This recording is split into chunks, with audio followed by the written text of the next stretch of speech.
Welcome to another exciting episode of the Million Dollar Peddlers. I'm Papergoy, and today we're going to look at the top 10 pieces of sheet music. Every week I do a sheet music. I do a different top 10 with a different topic. This week it's sheet music. We always have some bonus items over at the end. These are based off of eBay sales, of course. Extremely rare sheet music, 1830-ish. For President Andrew Jackson, $500 on that. A nice earlier piece of sheet music over there. Really nice looking, striking item over there. Does have the wear right down the spine. $500. Lot number 9. This literally could be sitting out anywhere, and 99.99% of people would walk right by it and not look at it. Music for Trombone, published by Alphonse Leduc, includes solos and concertos. $500 for this. Why you would know to price this at $500, I really don't know. I mean, I guess it's got multiple items in it there, but still, $500, just wow. Coming up next, this one really stunned me. I've had a movie book about it. I've not had the song book. Labyrinth with David Bowie, songbook, Jim Henson, Trevor Jones, piano, guitar, music book, $536. So we go from the 1830s to the 1980s on sheet music over here with value so far. So it's kind of amazing just that something like this would be that valuable. Obviously, the movie didn't take off like they thought they would. It didn't sell as many as they thought. Not as many were bought. So it's a rare item. Up next, number 7. Antique Rare Star Spangled Banner sheet music, John Cole, Baltimore, 1825. The great graphics on it as well. Now this actually seems a little bit low price to me. I don't know a lot about it, but $646 for something or other like that. Like this one, I think most people out there would buy. The Labyrinth, fewer people would buy. The one before it, that lot, even fewer people would buy. Spectacular 1854 Know Nothing Party sheet music, graphic and rare, $650 on something like that with one bid. Again, you have to know to start these high. Sold for $650. If he started it at $250, would it have gotten up to $650? Probably not. It probably would have sold for $250, maybe two bidders and sold for $325 or something like that. Spectacular graphics on that though, absolutely right with the flags and all that. Really cool looking item right there. Rare African-American singer Ciceretta Jones sheet music. I don't even see her name identified on there. I guess you just have to kind of know that. Look at the wear on that. This sold for $665 with 7 bids. Somebody else sold one for $650 out of their store.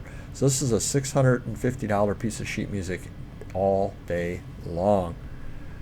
Up next, 1810 collected Vienna sheet music of Reisig, Hummel, Saliera. Went for about $680, something other like that.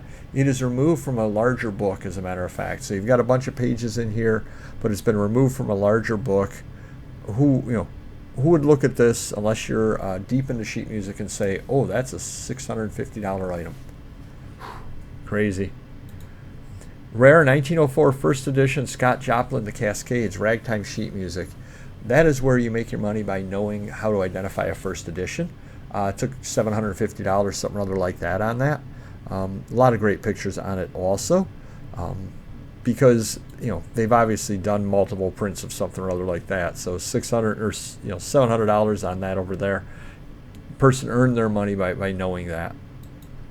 Special Cotton Club listing for CL, 5 pieces of sheet music, $220 per piece of music. Cotton Club, of course, being the an African-American film, as I remember, I believe, with the jazz and all that sort of thing over there. Awesome looking items right over here, $220 a piece. You will remember those. Height of Art Deco, great items. And the highest priced sheet music this week, number 1. $1,500, large framed 17th century, that would put it from the 1600s, antiphonal music sheet. Again, one of those things, it's not dated, I'm sure. I'm sure it doesn't say that it's from the 1600s anywhere on it. Frame behind glass. You just kind of know after you've dealt in this kind of stuff for a while, you know that that's 1600s, and it's worth $1,500. People love stuff like that. I'm sure, I'm not an expert on that, but I'm sure it's all hand done and everything. So just a great item. Some bonuses for you here. Original 1966 The Beatles Here, There, and Everywhere sheet music. I've actually never seen this version of it before. I've seen a lot of Beatles sheet music in my day. Never seen this version before. $500. Everybody must buy it before I get there. Scarce University of Michigan sheet music, Ann Arbor, Michigan, March 2-step, 1902. Almost $500. A lot of colleges had them. I've only ever seen them go for, different colleges go for, 40, 50 bucks. Still not bad if you find it in a pile for $1. But apparently some colleges go for a little bit more money. A Rendezvous with a Dream sheet music, autographed by W.C. Fields. That is an awesome item right over there, autographed. You need to be careful with sheet music. A lot of times it looks like it's autographed. Dealers that don't know what they're doing will say it's autographed, but it'll have a printed inscription on the cover, with best wishes, Deanna Durbin, or something like that. You have to look and make sure that it actually is signed. One easy way to do things is if you get a piece of sheet music and you think it might be signed, and it is a somewhat common piece of sheet music, do a search of the other ones out there. And if you see the other ones all have the same inscription in the same spot, it's printed. Their person's never going to sign everything exactly the same way. It does not happen. Another bonus over here, $400. Midway Garden, Chicago Trot, Fred Meineken sheet music, 1915. Good rule of thumb, if you find location items, and I mean real locations, not New York or anything like that, but you find some small town that somebody in that town or somebody wrote a song about, or you find events like this, Midway for this, there'll be things for Chicago World's Fair, things like that, Century of Progress, because those weren't produced year after year after year after year. They are only generally for the event or for the small town. They may have done a couple of printings of them, but if you've got a Troy, New York piece of sheet music, nobody in California is buying it, generally speaking. So do keep your eyes open for things like that. Rare John Bell and Edward Everett presidential campaign sheet music, 1860. I don't believe I've ever heard of them. The person did do a little extra work, because this says Bell Everett. He actually did go and check out the names, put the full names out. And you also need to know that they are politicians as well. You would just see something rather like that, and you don't know who they are, and you think they might be the composers, or they might be, whoever. Nope, they're the political the candidates, and it's sold for $375. This one stunned me. 1954 Alfred Hitchcock film sheet music, Rare Window, Grace Kelly, $355 on that. Now, I've never seen it. It's obviously rare, but $355 out of a 1950s piece of sheet music like that. Wow. Didn't shock me as much as the Labyrinth, but it did. Same vein, The Searchers, John Wayne film sheet music, The Searchers, Jeffrey Hunter, $362.53. Obviously, there are some movies that the sheet music is just difficult to find. 12 bids, so the people collecting it know that as well. You'll find the same sheet music time and time and time again when you're out there in movies and all that. Don't overpay for that. You happen to see something in there after you've been doing it for a while that you've never seen before, you say, hey, that could be kind of rare, and you might pay up on it.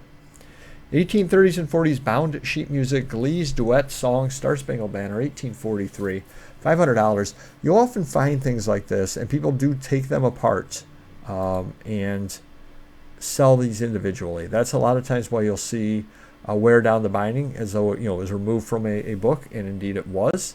A buddy of mine got lucky and paid $50 for a piece of sheet music he got like $8,000 or $7,000 for, and it was one of the earliest baseball sheet musics ever, and it was sitting right in a book like this.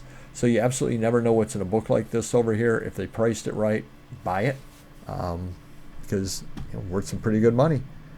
And finally, I didn't include this, even though it went for a fair amount of money. It went for $803. However, it didn't sell because it's the Mark Bolan and T-Rex piece of sheet music. It sold because it's signed by him. So I didn't really count this as regular sheet music, but it does tie into, from time to time, you will find pieces out there that are signed, and they'll be in with a pile of regular sheet music. I have found some throughout the days as well. So hopefully that did help you a little bit, and we will see you next video.